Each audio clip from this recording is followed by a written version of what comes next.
Idag ska jag visa er en produkt som heter Idéspelet. Idéspelet handlar om att hjälpa folk att bryta de gamla tankemönsterna, komma på nya idéer, göra det i grupp och gemensamt förädla idéerna till att bli fantastiska lösningar.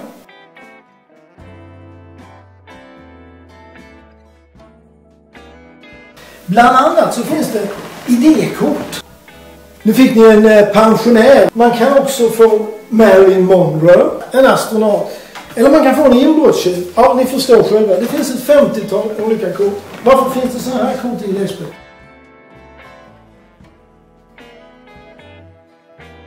När du har en frågeställning, till exempel, hur ska vi kunna marknadsföra oss på ett nytt sätt?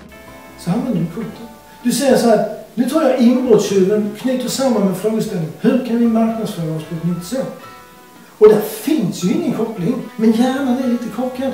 Den vill göra en koppling, och den gör en koppling, och en ny tanke föds som leder till en ny idé. Kanske till ett nytt sätt att marknadsföra oss. Du har börjat dina tankar på ett helt nytt ställe. Du använder dem som en impuls, som en tankeprovokation.